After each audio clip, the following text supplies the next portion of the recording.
तो आज हम लोग जिस अध्याय के बारे में बात करेंगे यह है त्रिकोणमिति के कुछ अनुप्रयोग। तो हम लोग जो 8वें अध्याय में पढ़ रहे थे क्लास 10th में कि ट्रिगोनोमेट्री, तो ट्रिगोनोमेट्री में हम लोग क्या देखें कि जो त्रिकोणमितीय अनुपात होता था, जो 6 त्रिकोणमितीय अनुपात था ट्रिगोनोमेट्री में, एक साइन, फिर कॉस, टेन, कॉसेक, सेक और कॉट, तो ये 6 कुल मिलाकर के त्रिकोणमितीय अनुपात होता था। तो 6 त्रिकोणमितीय अनुपातों के बारे में हम लोग पढ़े कि किसी भी समकोण त्रिभुज में जो 3 भुजाएं होती हैं, है ना, तीनों भुजाओं को अलग अलग नामों से जाना जाता है। तो समकोण त्रिभुज के अंदर जो 3 भुजाएं हैं, एक को हम लोग लंब बोलते हैं, एक को आधार बोलते हैं और एक को कर्ण बोलते हैं। लंब को P से सूचित कर रहे थे हम लोग, आधार को B से और कर्ण को H से। तो जो समकोण त्रिभुज में जो 3 भुजाएं होती थी, उन तीनों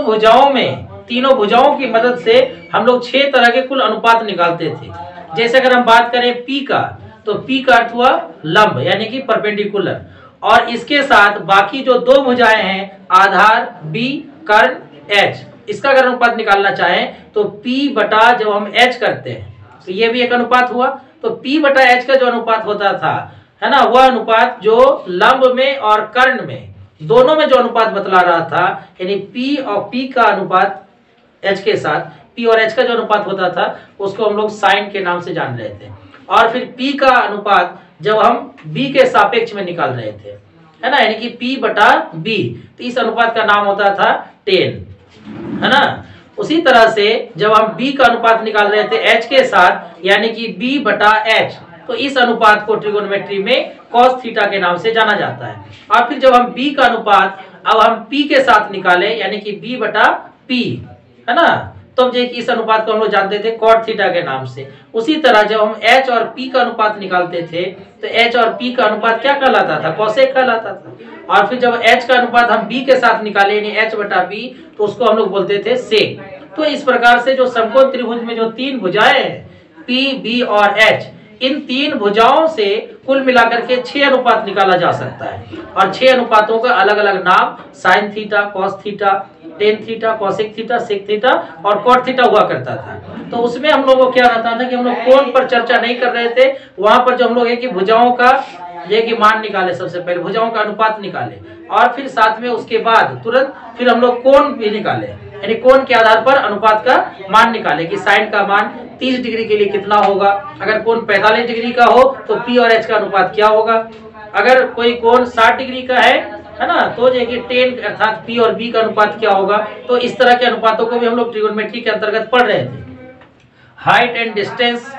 इसको हाइट एंड डिस्टेंस भी कहा जाता है, अर्थात ऊंचाई और दूरी। तो इस चैप्टर में हम लोगों को क्या करना है कि किसी भी जो बिल्डिंग है या कोई स्तंभ है उसकी ऊंचाई कैसे हम लोग निकालेंगे, या आप अगर किसी जगह पर खड़े हैं तो वहां से किसी चीज की दूरी आप कैसे निकालिएगा। तो इन सब चीजों से संबंधित तो इस अध्याय में हम लोग मेनली 2 चीजों पर बात करेंगे, एक ऊंचाई से और दूसरा दूरी से। तो 2 चीज से संबंधित इसमें हिसाब होगा। ऊंचाई कहने का अर्थ हुआ कि आप जिस जगह पर हैं या कहीं पर भूमि पर, मैदान पर, कहीं पर अगर कोई बिल्डिंग खड़ी है या कोई अगर वहां पर खंबा खड़ा है तो उस खंबे की ऊंचाई कितनी होगी,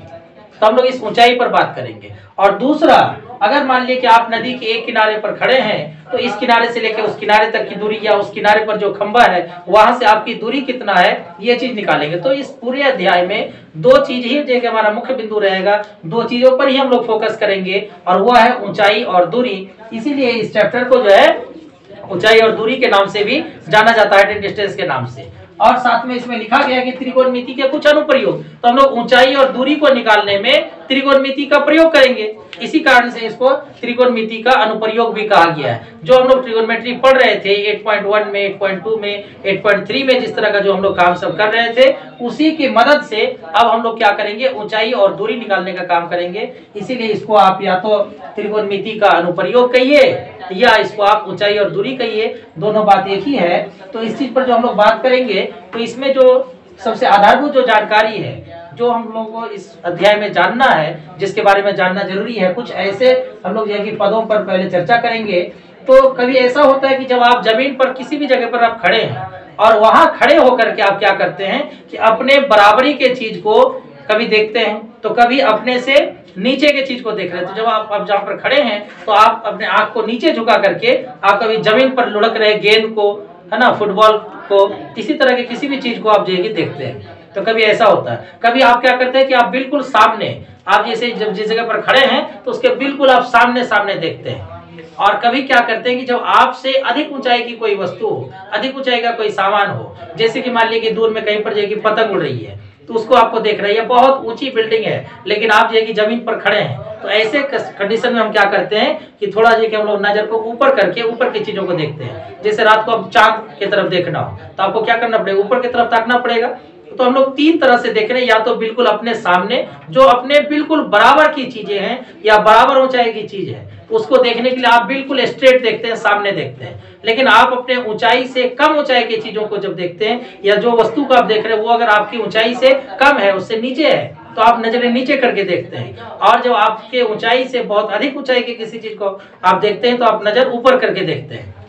तो यहाँ पर हम लोग दो चीज के लिए जो हम फिगर बनाए हैं, एक जब हम जमीन पर खड़े हैं और अपने ऊंचाई से अधिक ऊंचाई के किसी चीज को जब हम देखेंगे तो उस दौरान कौन सा कंडीशन बनेगा, पहले हम लोग उस पर बात करेंगे। तो हम लोग मान लेते हैं कि यह जो लकीर हम खींचे हैं, तो इसको आप समझ लीजिए कि यह धरती है और इस धरती पर जो है कि आप खड़े हैं, और यहाँ पर खड़े होकर के आप क्या कर रहे हैं,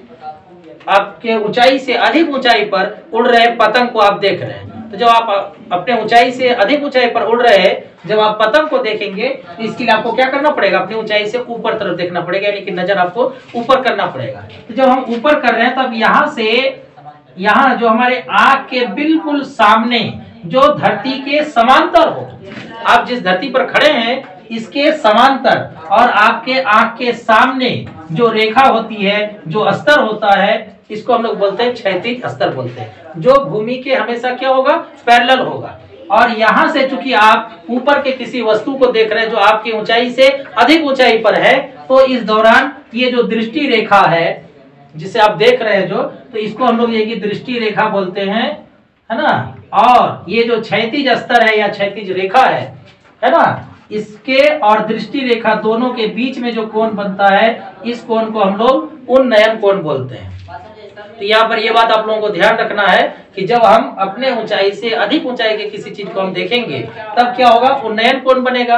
है ना। और आंख के सामने जो रेखा खींची जाएगी तो इस रेखा को हम लोग क्या बोलेंगे, क्षैतिज रेखा बोलेंगे। क्षैतिज स्तर के लिए जो रेखा खींची जाएगी वो क्षैतिज रेखा होगा। और हमारी जो दृष्टि है उसको जो अगर किसी हम रेखा से सूचित करें तो वह दृष्टि रेखा कहलाती है। और दृष्टि रेखा और क्षैतिज रेखा इन दोनों के बीच में जो यहाँ पर कोण बन रहा है, इस झुकाव को हम लोग क्या बोल रहे हैं, उन्नयन कोण बोलेगा। जैसे जैसे हम नजरें ऊपर करते जाएंगे कोण का मान बढ़ता ही चला जाएगा, और जैसे ही हम नीचे करेंगे तो ये कोण का मान भी क्या होगा, घटेगा। तो ये कंडीशन कब बनेगा, ये कंडीशन तब बनेगा जब आप धरती पर खड़े होकर आप अपने ऊंचाई से अधिक ऊंचाई की किसी वस्तु को आप देखेंगे तब।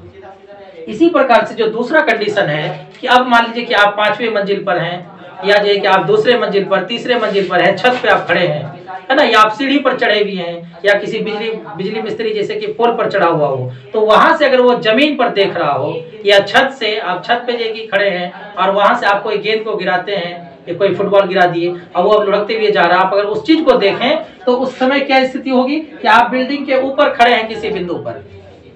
और वहां से आप अपने ऊंचाई के सामने नहीं और ना ही अपने ऊंचाई से अधिक ऊंचाई पर, बल्कि आप अपने ऊंचाई से बिल्कुल नीचे आप देख रहे हैं, जो धरती पर जाके आप देख रहे हैं। तो इस समय में क्या होगा कि आंख के सामने जो रेखा है जो धरती के बिल्कुल समांतर है, उस रेखा को फिर हम लोग क्या बोलेंगे, क्षैतिज रेखा बोलेंगे। वो स्तर जो है क्षैतिज स्तर कहलाएगा। लेकिन जब आप वहां से नीचे है ना धरती पर लुढ़कते हुए आप गेंद को देख रहे हैं, तो यहाँ पर जो है कि ये जो रेखा है आपके दृष्टि रेखा, अब दृष्टि रेखा ऊपर से नीचे की तरफ होगी, क्यों, क्योंकि आप ऊपर से अब नीचे की वस्तु को आप देख रहे हैं। तो ये जो है कि क्या होगा, दृष्टि रेखा होगा। और दृष्टि रेखा और क्षैतिज स्तर के बीच में अब जो कोण बनेगा इस स्थिति में, इसको अब अवनमन कोण बोलेंगे। यानी कि आप अगर ऊंचाई पर हैं और ऊंचाई से आप नीचे के किसी वस्तु को देख रहे हैं, तो इस दौरान जो कोण बनेगा क्षैतिज रेखा और दृष्टि रेखा के बीच में, उसको अवनमन कोण बोलेंगे। और जब आप नीचे से ऊपर की किसी वस्तु को देखिएगा तो दृष्टि रेखा और क्षैतिज स्तर या क्षैतिज रेखा के बीच में जो कोण बनेगा उसको हम लोग उन्नयन कोण बोलेंगे। तो इसमें इन सारी चीजों पर आपको ध्यान देना है कि उन्नयन कोण किसको कहेंगे और अवनमन कोण किसको कहेंगे। और बाकी जो है ये आप यहाँ से देख रहे हैं तो आप दर्शक भी, देखने वाले भी, है ना। और जो ऊपर की वस्तु को देखेंगे तो उन्नयन कोण, और नीचे की वस्तु को देखेंगे तो क्या होगा, इसमें अनवन कोण होगा। और साथ में जो दूरी की अगर बात करें तो जैसे आप जिस जगह पर खड़े हैं, आपको अगर ये मालूम करना हो कि आप जिस बिल्डिंग पर खड़े हैं यहाँ पर, यहाँ से यानी कि आपके बिल्कुल यहाँ, अगर इसको हम एक रेखा से सूचित करें तो यहाँ से इसके आधार से आप जिस बिल्डिंग पर खड़े हैं उसके आधार से इस गेंद की दूरी कितनी है, तो यहाँ से यहाँ तक ये जो है आधार से गेंद तक की, वस्तु तक की दूरी को बतलाया जाता है, इसको हम लोग दूरी कहते हैं। और दूसरी बात की इस आधार से आप जितनी ऊंचाई पर जो खड़े हैं, जहां से आप देख रहे हैं, तो इसको हम लोग क्या बोलते हैं, ऊंचाई बोलते हैं, और इसको दूरी बोलते हैं, डिस्टेंस बोलते हैं। इसी कारण से, और इसमें मुख्य रूप से हम लोग यही दो चीज निकालेंगे, कभी ऊंचाई ज्ञात करेंगे तो कभी हम लोग दूरी ज्ञात करेंगे, इसीलिए इसको ऊंचाई और दूरी के नाम से भी जाना जाता है।